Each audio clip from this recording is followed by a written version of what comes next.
सिद्धार्थ शुक्ला के निधन के बाद उस दुख से शहनाज कौर गिल कैसे उभरी। आखिरकार उनकी जिंदगी का ये सबसे बड़ा लॉस था।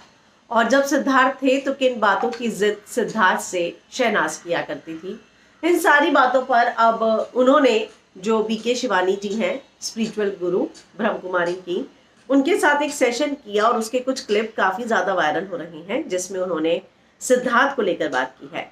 उन्होंने कहा, मैंने सिद्धार्थ को कई बार कहा था कि मैं सिस्टर शिवानी से मिलना चाहती हूँ, मैं उन्हें बहुत पसंद करती हूँ। वो भी हमेशा कहता था कि हाँ मिलेंगे, फिलहाल अभी चिल करो। फिर इसके बाद ये सब हो गया। वो आगे कहती है कि मैं अक्सर सोचती हूँ कि आखिर कैसे उस आत्मा ने मुझे इतना ज्ञान दिया, क्योंकि इससे पहले मैं लोगों को समझ नहीं पाती थी। मैं बहुत ही मासूम किस्म की हुआ करती थी, जो कि किसी पर भी भरोसा कर लिया करती थी।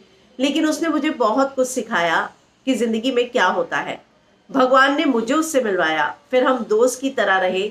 ईश्वर ने हमें इसलिए ही मिलवाया ताकि वो मुझे जिंदगी के बारे में ये सब बता सके। इन 2 सालों में उसने मुझे बहुत चीजें सिखाई। शहनाज आगे कहती हैं, उसकी वजह से ही मैं आपसे मिली। अब जानती हूँ कि कैसे मुझे मेरी लाइफ में चीजें हैंडल करनी है। मैं बहुत मजबूत हूँ। और ये सारी चीजें जो है शहनाज करती हुई नजर आई, बात करती हुई नजर आई। आप जानते ही हैं कि पिछले साल जो है शहनाज जो सिद्धार्थ है वो हमारे बीच में नहीं रहे, और शहनाज और सिद्धार्थ बिग बॉस 13 में मिले थे। इसके बाद से सिडनाज जो है, यानी कि सिद्धार्थ और शहनाज की जोड़ी लोगों को बेहद पसंद आई।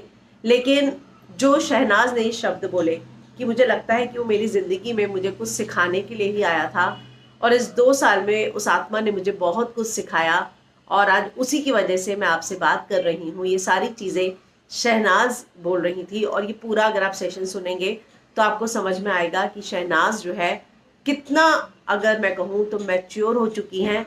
जिंदगी में चीजों के साथ, दुख के साथ कैसे डील करना है वो समझ चुकी है, और अपनी जिंदगी में ये जो सारे बदलाव आए हैं उसके लिए वो किसी और को नहीं, सिद्धार्थ को क्रेडिट देती हैं कि उसने मेरी जिंदगी में जो 2 साल दिए, जो उसने मुझे सिखाया, समझाया, उसने मेरी पूरी जिंदगी बदल कर रख दी।